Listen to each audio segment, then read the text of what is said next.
لیکن میرے بھائی ہم لوگ جو کسی پیر کا ہاتھ تھامتے ہیں، عام طور پر لوگوں میں نظریہ یہ ہوتا ہے کہ پیر صاحب کا ہم ہاتھ تھامیں گے، ان کا مرید بنیں گے، وہ ہمارے گھر آئیں گے تو ان کے قدموں کی برکت سے ہم پھلیں گے پھولیں گے، ہمارے گھر میں روپے پیسے کی ریل پیل ہو جائے گی، ہمارے گھر میں برکتیں ہوں گی اور ہم خوشحال ہو جائیں گے، یہی جذبہ ہوتا ہے۔ لیکن کسی پیر کا جو ہاتھ تھاما جاتا ہے، کیوں تھامنا چاہیے، اس پر ہم لوگ کبھی غور نہیں کرتے۔ جی صحیح۔ اگر صحیح طریقے سے، یہ ہمارے علماء بھی ہیں، مولانا عادل صاحب آگے جو آپ لوگ رہیں گے تو ہمت ہوگی بھائی، تو ایسی تو کچھ ہے نہیں ہے۔ مولانا عظمت اللہ ناتی ذرا جاؤ، آپ ہی لوگ کے لیے تقریر کر رہا ہوں۔ پیر کا جو ہاتھ تھامنا چاہیے وہ 4 وجہوں میں سے کوئی ایک وجہ ہوتی ہے، اصلی جو حقیقت ہے، اور چاروں ہو جائے جمع تو سبحان اللہ۔ سبحان اللہ۔ پیر و مرشد کا یہ ضرورت جو ہم کو آپ کو ہوتی ہے گھر سنوارنے کے لیے نہیں، بلکہ پیر کا دامن جو ہم تھامتے ہیں تو اس کی ایک علمی ضرورت ہوتی ہے، پہلی ضرورت۔ یعنی ہم علم کی کوئی بات نہیں سیکھ پائیں گے تو ہمارا پیر ہم کو وہ علم کی بات، وہ علمی اور معقولی بات وہ ہم کو سکھا لیں گے۔ دوسری ضرورت جو پیر کی ہوتی ہے وہ ہے اعتقادی، پہلی علمی، دوسری اعتقادی۔ یعنی اگر ہمارے اعتقاد میں ہمارے قرب و دیار سے بد مذہب لوگ ہمارے گھروں میں، ہمارے محلے میں آ کے وہ ہمارے دلوں میں وسوسہ ڈال دیں اور ہمیں اپنے پرانے طریقے جس میں ہم ہمارے باپ داپ چلے آ رہے ہیں، باپ دادا، اس سے ہٹانے کی کوشش کریں، تو ہمارے اعتقاد اور ہمارے ایمان کی حفاظت ہمارے پیر کرتے ہیں۔ بے شک۔ تیسری روحانی ضرورت ہوتی ہے، یہ بہت علمی بات، تھوڑا سا علمی ہو جاتی ہے مگر ہم علمی پر گفتگو نہیں کریں گے، بہت آسان کریں گے۔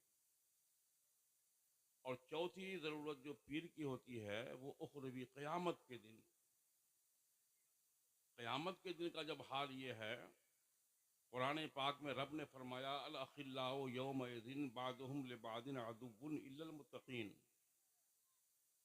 ہم لوگ تو غفلت میں پڑے ہوئے ہیں، لیکن کبھی ہم سوچے نہیں کہ قیامت کا وہ دن جس کے بارے میں رب نے خود فرما دیا کہ الاخلاء یومئذ بعضهم لبعض عدو الا المتقین، کہ قیامت کے دن دنیا میں جو آپ کا ہمارا دوست ہے، ایک روٹی کاٹ کے کھانے والے، ایک پان بانٹ کے کھانے والے، کل وہ ہو ہمارا دوست قیامت کے دن ہمارا دشمن بن جائے گا۔ یہ رب کا فرمان ہے، یہ میں نہیں کہہ رہا ہوں، قرآن کی آیت ہے یہ۔ تو اس خطرناک دن کے لیے، اس تکلیفوں بھرے دن کے لیے وہاں ہمارا بیڑا کیسے پار ہوگا، تو اس اخروی ضرورت ہماری پیر کی ہمارے لیے ہوتی ہے کہ اگر ہم اپنے گناہوں کی وجہ سے جہنم میں جا رہے ہیں یا جہنم میں جانے کا حکم ہوا ہے تو ہمارا پیر ہمارا دامن تھام کر خدا سے سفارش کر کے ہمیں جنت الفردوس میں لے کے چلا واہ جائے گا۔ بے شک، سبحان اللہ، سبحان اللہ۔ یہ 4 ضرورتیں واہ ہوتی واہ ہیں، واہ واہ۔ اعتقادی، علمی، روحانی اور اخروی۔ اب آپ کو میں سب مثال سے سمجھا دوں گا۔ اعتقادی ضرورت وہ کیا ہوتی ہے کہ ہمارے اعتقاد میں کبھی خرابی پیدا ہو جاتی ہے، اور خاص کر مرنے کے وقت میں میرے بھائی، آپ جانتے ہیں، آپ کو پتا ہے کہ جب مریں گے تو ہم میں سے ہر ایک کوئی تو بچنے والا ہے نہیں، لیکن جب آدمی کے مرنے کا وقت ہوتا ہے تو اس وقت انسان کو پیاس بڑے زوروں کی لگتی ہے، بہت شدید پیاس، اور شیطان ایسے وقت میں انسان کی شکل بنا کر آتا ہے، ساتھ میں پانی کا ایک مٹکا اور گھڑا بھی لاتا ہے، اور وہ اس پانی کا لالچ دے کر اس مرنے والے کو بہلاتا ہے، بہکاتا ہے، اور بہکا کر اس کے ایمان کو خراب کر دیتا ہے، جس کی وجہ سے اس کا خاتمہ بالخیر نہیں ہوتا، کفر پر موت ہو جاتی ہے۔ اللہ زندگی پوری عبادت میں گزری، اللہ اکبر۔ ہم اور آپ تو کس کھیت کی مولی ہیں.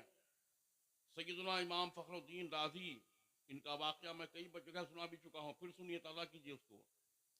یہ ہماری جماعت کے اتنے بڑے ذی علم، اتنے باوقار امام گزرے ہیں کہ انہوں نے اللہ تعالیٰ کے ایک ہونے پر یہ ایک دو نہیں 360 دلیل جانتے تھے. اللہ 360. آپ کو تو ایک دلیل کے پتہ نہیں ہوگا. علماء میں سے ہمارے یہ علماء ہیں ماشاءاللہ اس میں بیٹھے ہیں، تو ہر عالم بھی بہت دلیل نہیں جانتا. کوئی ایک جانتا ہے، کوئی دو جانتا ہے، کوئی 5 جانتا ہے، کوئی 6 جانتا ہے، کوئی 10 جانتا ہے. لیکن اللہ ایک ہے، اس پر امام فخر الدین رازی 360 دلیل جانتے تھے. اللہ جب ان کی موت کا وقت قریب آیا، بہت دھیان سے سنیے آپ بات کو، تقریر آپ کو سمجھ میں آ رہی کہ نہیں آ رہی؟ بولیے. جی سنیں گے نا آپ لوگ؟ بہت آسان بول رہا ہوں میں. تو شیطان ان کو بہکانے کے لیے آیا. جی یہ بستر مرگ پر ہیں، جانکنی کا عالم ہے، بال بچے سب اگل بغل بیٹھے ہیں. تو حضرت امام فخر الدین رازی کے پاس بھی شیطان آیا. سوچئے اس اتنے بڑے امام کے پاس، اور کہا کہ اے فخر الدین تمہیں پیاس لگی ہے؟ کہا ہاں پیاس تو لگی ہے. تو کہا یہ میرے پاس پانی کا میٹھا شیریں پانی کا ٹھنڈا پانی کا مٹکا ہے، میں تم کو اس کا پانی پلاؤں گا، مگر پہلے یہ بتاؤ کہ خدا ایک ہے کہ خدا دو ہے. اس سے کہہ رہا ہے. تو امام فخر الدین رازی نے کہا کہ وہ ملعون، لا حول ولا قوت الا باللہ، ملعون تو مجھ سے بحث کرتا ہے، میں پہچانتا ہوں تجھے، تو شیطان ہے. ارے مردود، میں وہ ہوں کہ میں نے خدا کے ایک ہونے پر دلیل حاصل کرنے میں اپنی پوری زندگی پوری کر دی، ختم کر دی. اور میں ایک نہیں، دو نہیں، 10 نہیں، 20 نہیں، اللہ تعالیٰ کے ایک ہونے پر، یعنی اس پوری کائنات کا خدا فقط ایک ہے، دو نہیں ہو سکتا، اس پر میں 360 دلیل جانتا ہوں. واہ 360 دلیل. شیطان دیکھیے، شیطان کا اس کی مکاری دیکھو. شیطان نے کہا اچھا اگر آپ 360 دلیل جانتے ہو تو بتاؤ ایک دلیل دو کہ اللہ ایک ہے. امام فخر الدین رازی نے ایک دلیل دیا فوراً.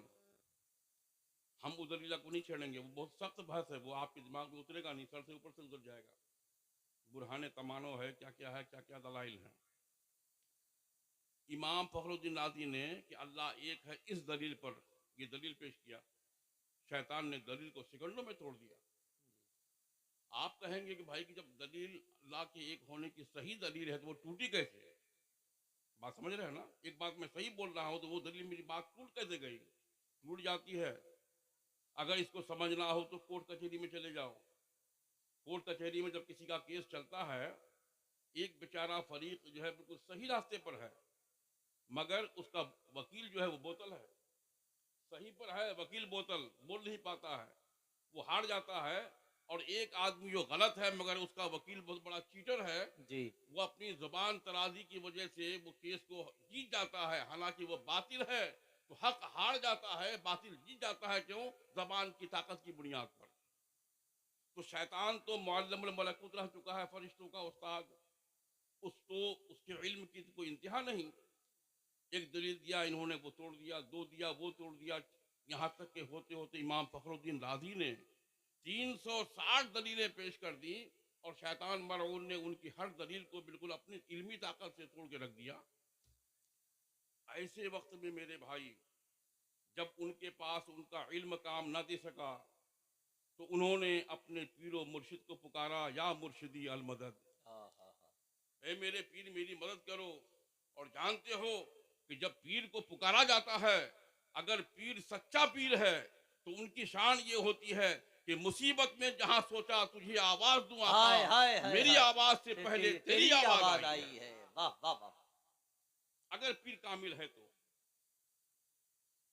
امام فخر الدین رازی نے اپنے پیر کو آواز دیا. وہ مقام رے میں تھے، اور ان کا پیر و مرشد حضرت نجم الدین کبریٰ وہ مصر میں تھے. رے اور مصر کی دوری اتنی ہے کہ اگر ایک تیز رفتار گھوڑے پر کوئی آدمی جائے تو 30 دن لگتا ہے جانے میں، رے سے مصر میں 1 مہینہ 1 مہینہ مسلسل. انہوں نے اپنے پیر کو پکارا تو پیر کے دل میں کھٹک پیدا ہوگی کہ میرا کوئی مرید مصیبت میں ہے، مجھے پکار رہا ہے. تو انہوں نے وہ بدنہ لے کر ہاتھ میں وضو کرنے جا رہے تھے. ان کے دل میں جو کھٹک پیدا ہوئی تو انہوں نے سوچا کہ میرا کوئی مرید مصیبت میں ہے، دیکھوں تو میرا کون سا مرید مجھے پکار رہا ہے. تو انہوں نے اپنی چادر اٹھا کے جو ان کے کندھے پہ تھی اپنے سر پہ ڈال کے مراقبہ کیا. ہائے ہائے ہائے، اللہ والوں کی شان دیکھو.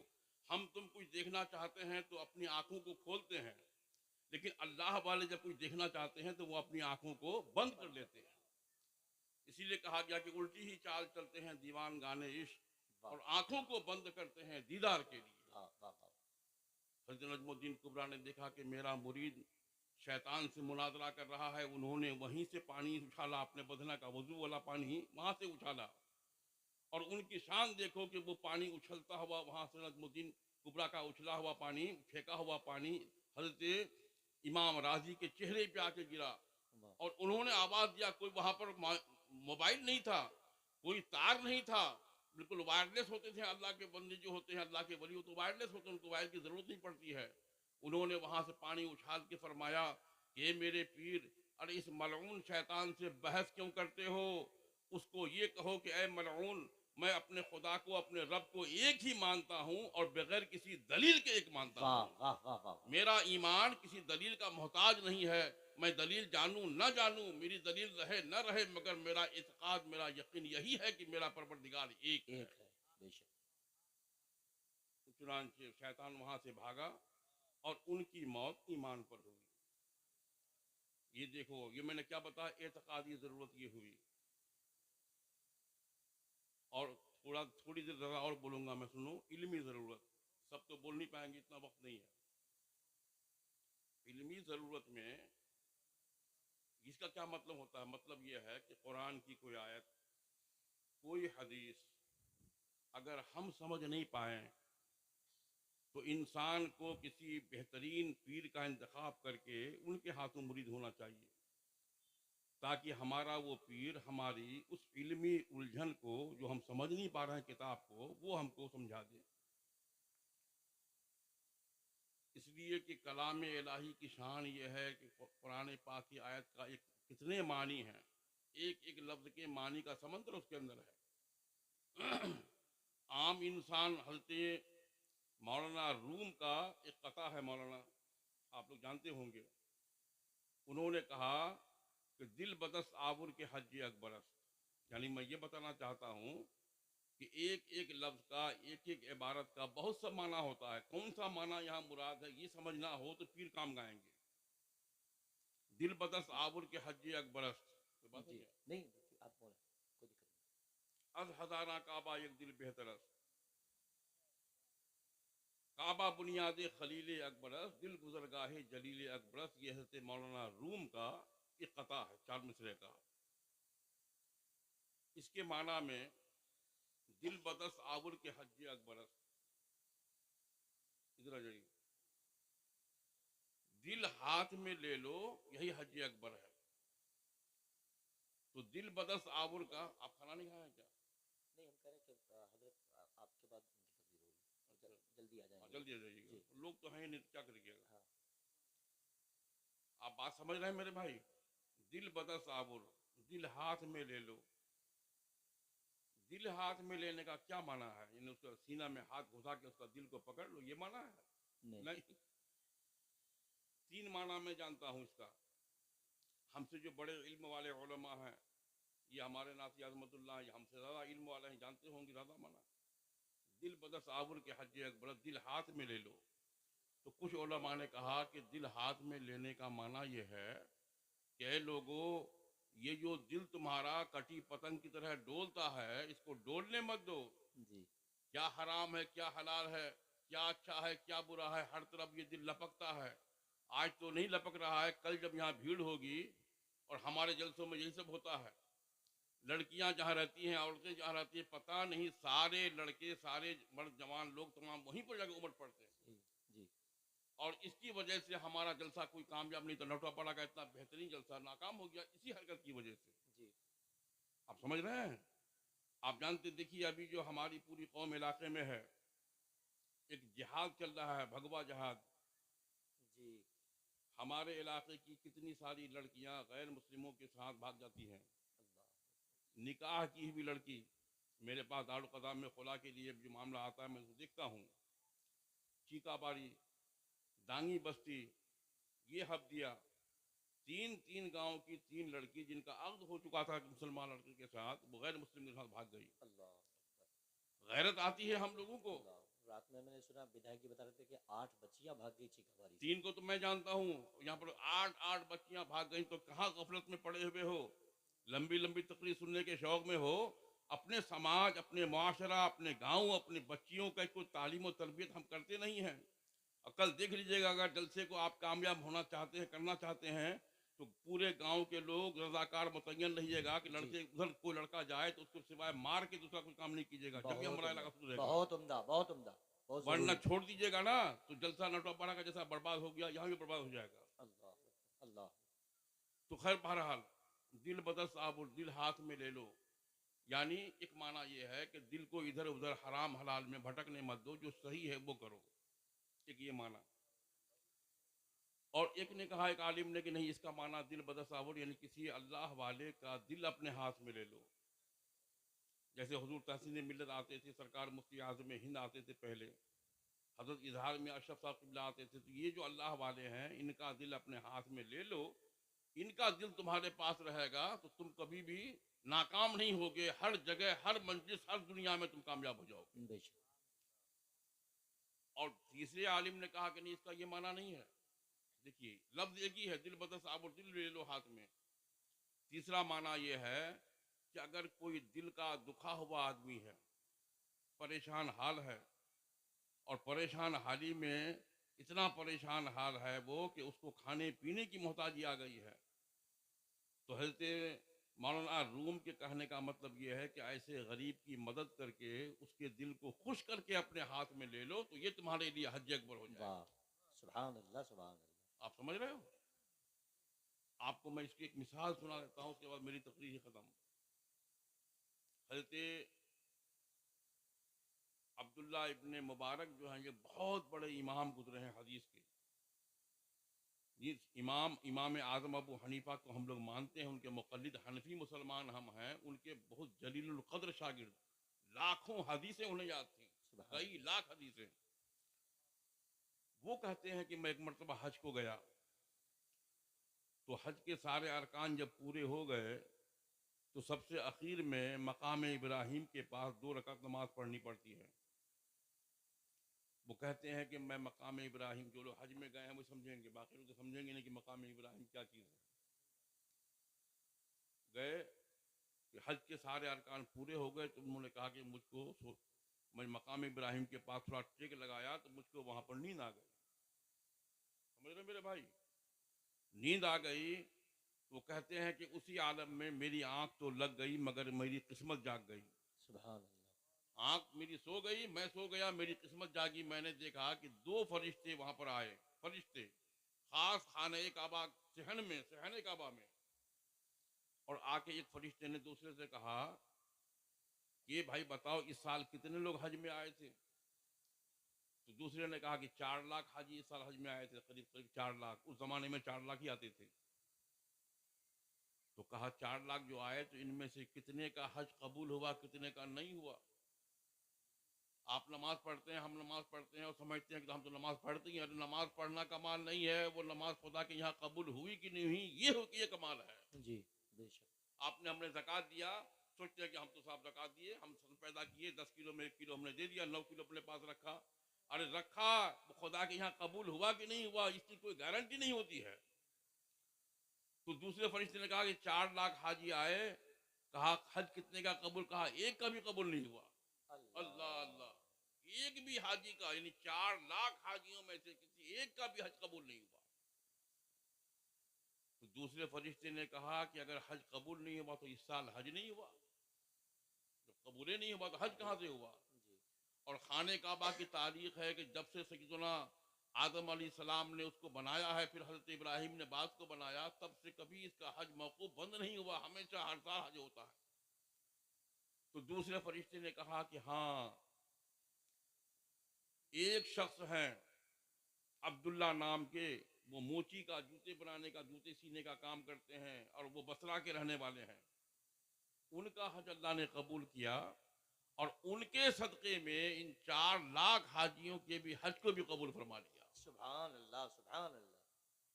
وہ کہتے ہیں کہ میں جاگ گیا ہڑبڑا کے، تو وہ پسینہ پسینہ ہو گئے کہ ہاں مجھ جیسا محدث وقت جس کو 7 لاکھ حدیثیں زبانی یاد ہیں، اللہ میرا حج بھی قبول نہیں ہوا، عبداللہ کا حج قبول ہوا، اس کا معنی کہ وہ ہم سے زیادہ بہتر آدمی ہے، چلو ان سے ملاقات کریں۔ ان سے ملنے کے لیے وہ اپنا جب وہاں مکہ سے حج کر کے وہاں سے جب لوٹے تو گھر نہیں گئے، سیدھے پہلے وہ بصرہ گئے، ان کا گھر کوفہ تھا، وہ بصرہ چلے گئے، معلوم کیا کہ بھئی یہاں عبداللہ نام کا موچی کون ہے، لوگوں نے بتایا، یہ گئے ان کے پاس، جا کے سلام کیا، تو عبداللہ موچی ان کو پہچانتا تھا، حضرت عبداللہ ابن مبارک تو ان کو نہیں پہچانتے تھے، لیکن عبداللہ موچی ان کو پہچانتا تھا کہ یہ حضرت امام اعظم کے شاگرد ہیں، بہت بڑے محدث ہیں۔ تو انہوں نے کہا کہ حضور آپ کیسے آئے، آپ مجھ کو بلا لیتے میں آ جاتا۔ کہا نہیں بھائی ایک بات ہی ایسی، یہ بتاؤ کہ تم حج میں گئے تھے نا؟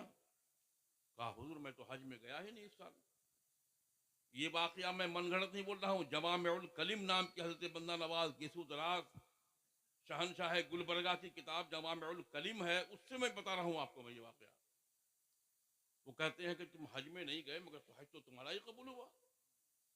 تو عبداللہ وہ موچی رونے لگا کہ حضور بات یہ ہے کہ میں 16 برس سے تھوڑے تھوڑے پیسے جمع کرتا تھا کہ میں حج کو چلا جاؤں، اور اس سال میرے پاس وہ حج میں جانے کا خرچہ پورا ہو چکا تھا، میں حج میں جانے والا تھا، لیکن حج کی تاریخ آنے سے پہلے ہی ایک دن کی بات ہے کہ ہمارے گھر میں سالن نہیں بنا تھا، روٹی بنی تھی سالن نہیں بنا تھا۔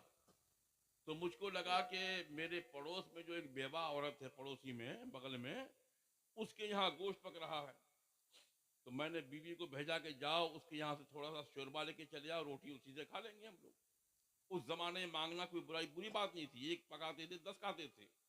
آج نہ ایسا ہو گیا ہے جی کہ کوئی مہمان چلا آئے تو لوگ سوچتے ہیں کہ یہ مہمان چلا جائے تب کھانا کھاؤں، جی کھانا نکال کے کھانے بھی جا رہا ہوگا، چلے دیکھا جائیں کہ گے کوئی آ گیا تو اٹھا کے سمیٹ کے رکھ دو، اب یہ چلا جائے تب نہ کھائیں گے۔ اس زمانے میں یہ بات نہیں تھی، لوگ تو اس مہمان کا انتظار کرتے تھے۔ بے شک۔ تو جب ان کی بیوی گئی تو تھوڑا شوربہ ہم کو دو، تو وہ بیوہ عورت رونے لگی، کہا اے بہن میں تم کو یہ شوربہ نہیں دے سکتی کیونکہ یہ تمہارے لیے حلال نہیں ہے۔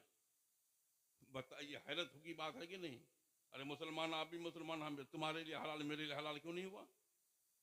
تو بیوہ عورت نے کہا کہ دیکھو میں بیوہ ہوں، میرے 2 یتیم چھوٹے چھوٹے بچے ہیں، اور ہم لوگ 3 دن سے بھوکے ہیں، جب آج بالکل جان جانے کے قریب ہو گئی اور میں نے دیکھا کہ میرے بچے بنا کھائے مر جائیں گے، اللہ تو ایسے عالم میں ایک دھوبی کا ایک گدھا مر گیا تھا، اس نے وہاں جنگل میں اس کو پھینک دیا تھا، تو میں رات کے اندھیرے میں اسی مرے ہوئے گدھے کا تھوڑا گوشت کاٹ کے لائی اور اسی کو میں پکا رہا ہوں، کیونکہ اللہ کا یہ حکم ہے کہ اگر جان پر بنا ہے، جان جانے والی ہو تو انسان مردار بھی کھا سکتا ہے، اس کے لیے حرام نہیں رہتا ہے۔ بات سمجھ لو؟ اللہ اکبر۔ تو اس لیے میری بہن میں آپ کو یہ شوربہ میں آپ کو نہیں دے سکتی۔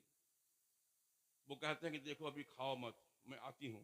عبداللہ ابن موچی کی بیوی دوڑ کے گھر آئی اور کہا کہ اے عبداللہ میرے شوہر، ارے آپ حج کی تیاری میں ہو، حج جانے والے ہو، اور آپ کا ہمارا حال یہ ہے کہ ہماری پڑوس میں بیوہ عورت جو ہے وہ مجبوری کے مارے مرے ہوئے گدھے کو کھانے پہ مجبور ہے، اللہ تم حج کی فکر کر رہے ہو اور یہاں پڑوس کا بیوہ عورت کا اور یتیم بچوں کا یہ حال ہے کہ وہ مردہ کھانے پہ مجبور ہے۔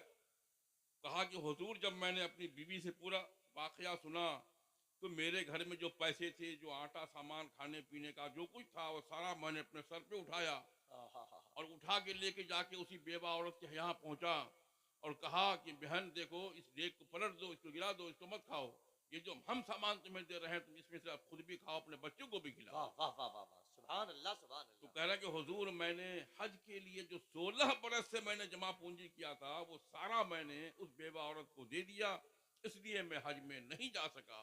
حضرت عبداللہ بن مبارک نے فرمایا اے میرے بھائی عبداللہ تمہیں مبارکباد میں دیتا ہوں کہ اگرچہ تم حج میں نہیں گئے اور تم نے ایک بیوہ 2 یتیم بچوں کے دلداری کی ہے، تو خدا نے تمہارے جذبے کو ایسا قبول فرمایا کہ تم حج میں نہیں گئے مگر تیرا حج قبول ہوا، ایسا قبول کہ میرے صدقے میں 4 لاکھ حاجیوں کا بھی حج قبول ہوا۔ سبحان اللہ سبحان اللہ، نعرہ تکبیر، نعرہ رسالت، مذہب اسلام، حضرت علامہ مفتی عارف حسین صاحب قبلہ.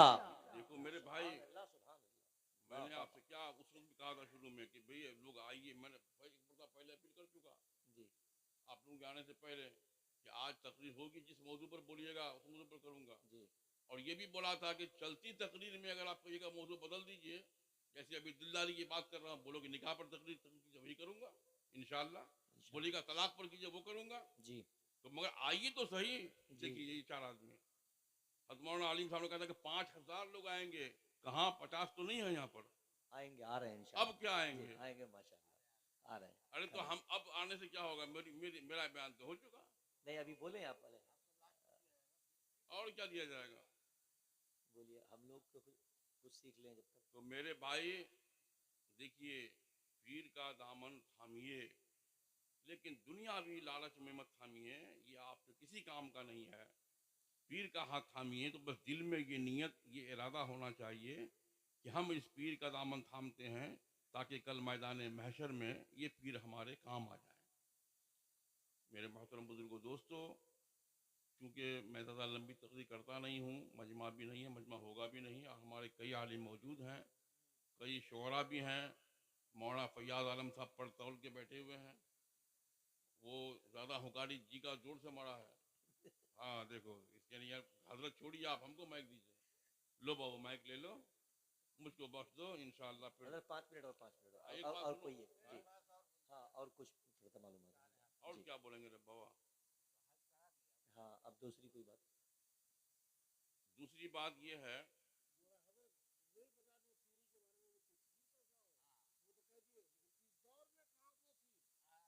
دیکھیے نہ وہ خم ہے زلف ایاز میں، نہ وہ غزنبی میں تڑپ رہی، نہ وہ خم ہے زلف ایاز میں. کہاں چلا گیا وہ زمانہ؟ اس زمانے میں سیدنا سرکار مفتی اعظم ہند کا ایک واقعہ بتاتا ہوں میں. جی عطا. بریلی شریف شہر میں، حضرت کے شہر میں، وہیں بریلی شریف کے ایک شخص نے جو بہت غریب تھا، اس نے دعوت دیا حضور مفتی اعظم ہند کو. تو سرکار مفتی اعظم ہند کی عادت تھی کہ وہ کبھی کسی کی دعوت رد نہیں فرماتے تھے، کیونکہ وہ جانتے تھے کہ دعوت قبول کرنا ہمارے نبی کی سنت. بے شک. تو جب وہ آدمی لینے کے لیے آیا، حضرت کو لے کر کے رکشہ میں بٹھا کر کے، رکشہ میں بٹھا کے لے کے گلی گلی گلی گلی گھس کر کے اپنے گھر لے گیا. تو انہوں نے فرمایا، سرکار مفتی اعظم ہند جب وہاں بیٹھے، شہر میں آپ لوگوں کو اندازہ نہیں ہوگا، بعض گھروں جو ہوتے ہیں نا گلیوں میں، تو لگتا ہے کہ بالکل ناکیں بند ہو جائے گی. سیلن زدہ، بالکل سلتایا ہوا گھر، نہ ہوا آتی ہے نہ کھلی جگہ ہے، بالکل چھوٹے چھوٹے بند کمرے، اسی میں بیچارے غریب لوگ رہتے ہیں. تو سرکار مفتی اعظم ہند کی زبان سے نکلا کہ اس گھر میں رہتے ہو اور یہاں تو آدمی مر جائے گا، اس گھٹن کے ماحول میں کیسے رہتے ہو تم؟ تو اس آدمی نے حضرت مفتی اعظم ہند کا، دیکھیے محبت اس کا نام ہے، فوراً دامن تھام لیا اور اس کی آنکھوں سے آنسو ٹپکنے لگے کہ حضور اگر میرا گھر آپ کو پسند نہیں آیا تو آپ میرے لیے دعا کیوں نہیں کر دیتے ہیں کہ تاکہ میرا گھر ایسا سیلن زدہ نہ ہو، میرا عالی شان مکان بن جائے جس میں آپ آرام سے آئیں. دیکھیے، اور آپ جانتے ہیں کہ نگاہ مرد مومن سے بدل جاتی ہیں تقدیریں. سرکار مفتی اعظم ہند کا دامن چھوڑ ہی نہیں رہا، کہا نہیں آپ دعا کیجئے جب بھی میں آپ کو یہاں سے جانے دوں گا. آخر سرکار مفتی اعظم ہند نے ان سے کہا، میرے استاد خواجہ مظفر حسین صاحب علیہ رحمہ بس فرماتے تھے کہ ہمارے سامنے کی یہ بات ہے کہ واقعی وہ آدمی اتنا غریب ایک جھوپڑی میں رہتا تھا، لیکن سرکار مفتی اعظم ہند کی دعاؤں کے بعد آنن فانن اس کے کاروبار میں اتنی ترقی ہوئی کہ 3 منزلہ عالی شان مکان اس نے بنا دیا. سبحان اللہ سبحان اللہ. آپ سمجھ رہے ہو؟ تو دیکھیے یہ پھر بھی تو ایسا ہونا چاہیے بھائی. آج کا حال، آج کا جو دور ہے، اس دور میں اب کیا کہیں گے؟ مجبور ہیں ہم لوگ کہ اپنے سلسلہ کے لیے اگر اچھے پیر کی تلاش کریں، شرط لگا دیں تو علاقہ کہاں چلا جائے گا؟ جی میں جب بریلی شریف میں پڑھاتا تھا سرکار مفتی اعظم ہند کے مدرسے میں، آپ لوگ سمجھیں گے لوگ نہیں سمجھ پائیں گے، تو مولانا مفتی محمد اعظم صاحب، مفتی اعظم نہیں بول رہا ہوں میں، مولانا محمد مفتی محمد اعظم صاحب ٹانڈا کے تھے، وہ شیخ الحدیث تھے، اور میں نائب شیخ الحدیث تھا۔ بریلی شریف میں مرکزی ادارے میں پڑھا چکا ہوں میں الحمدللہ آپ کی دعاؤں سے۔ سبحان اللہ سبحان اللہ۔ تو میرے پاس شرح عقائد ہو رہی تھی کتاب، شرح عقائد کتنی اونچی کتاب ہے، معیاری۔ بہت بڑی بہت بڑی۔ اب لڑکوں کو جو سمجھا رہا ہوں تو کچھ سمجھتے نہیں، تو میں نے مارے غصے کے ایک دن کوشش کیا، ایک لفظ نہیں پلے پڑ رہا، دوسرا دن میں نے ان کو بھگا دیا، بٹ جاؤ تم لوگ اس کتاب کو پڑھنے کے لائق نہیں ہو، کچھ تو جاننا چاہیے، کچھ تو سمجھنا چاہیے، تم تو کچھ کہہ ہی نہیں پا رہے ہو کہ کون اسم ہے، کون فعل ہے، کیا حرف ہے، کچھ نہیں۔ تو میں نے تو بھگا دیا ان کو، لیکن دوسرے دن مولانا مفتی محمد اعظم صاحب میرے یہاں آئے میری درسگاہ میں، جی اور تہذیب دیکھیے کہ حالانکہ وہ ہم سے بہت عمر میں بڑے شیخ الحدیث بھی ہیں، تو وہاں جو پڑھاتے ہیں یو پی میں نا، تو سامنے ایسے نیچے میں گدا لگا رہتا ہے، گیس چاروں طرف گھرا ہوا ہوتا ہے۔ تو میں جب وہ آئے تو میں کھڑا ہو گیا ان کے احترام میں، حضرت تشریف لائیے، لیکن ان کے بڑاپن کو دیکھیے کہ میری جگہ میں کہا کہ نہیں مولانا میں وہاں نہیں بیٹھوں گا، وہ جگہ آپ کی ہے، یہ مسند آپ کا ہے، ہاں ہاں۔ آپ کے مسند میں میں کیسے بیٹھوں؟ باہر بیٹھ کے جہاں پر طالب علم بیٹھتے تھے۔ انہوں نے ایک بات کہی جو بہت قیمتی بات تھی، انہوں نے کہا کہ مولانا آپ ان کو بھگا دیے، میں نے حضور کچھ سمجھتا نہیں، تو کہا کہ دیکھیے آپ ان کو شرح عقائد میں جتنا سبق دینا چاہتے ہیں اس پورے سبق کا ترجمہ کر کے ان کو کاپی میں دے دیجئے، وہ لوگ اسی کو پڑھتے رہیں گے اردو میں۔ تو میں نے کہا حضور ترجمہ شرح عقائد کا، یہ میزان منشیب ہے، نومیر پنجگن ہے۔ تو انہوں نے کہا کہ مولانا ارے میں بھی جانتا ہوں کہ یہ لوگ کامیاب عالم نہیں بن پائیں گے، میں تو صرف اس لیے ان پر محنت کرنا چاہتا ہوں اور انہیں مدرسے میں رکھے ہوا ہوں کہ کم سے کم یہ صحیح سچا پکا سنی صحیح العقیدہ مسلمان تو بن جائے گا، واہ واہ واہ واہ واہ واہ عالم تو نہیں بن پائے گا لیکن واہ سچا واہ پکا واہ۔ مسلمان تو بن جائے گا۔ اس کو کوئی گمراہ فرقہ اس کو کبھی بھی اس کو گمراہ نہیں کر سکتا ہے، اس کو بہکا نہیں سکتا ہے۔ تو یہی حال ہم لوگوں کا ہے کہ پیر ہم کو اعلیٰ پایا کا تو ملے گا نہیں، کہاں ڈھونڈنے جاؤ گے؟ سیدنا سرکار مفتی اعظم ہند کے بعد علاقے کی حالت خراب ہوگی تو الحمدللہ اس وقت حضور اظہری میاں تھے، ابھی ان کے صاحب حضور اسجد رضا خان صاحب ہیں، وہ تو بہت حد تک اچھے عالم و فاضل ہیں، وہ ان کو آپ لا نہیں سکیے گا، جی لا سکیے گا؟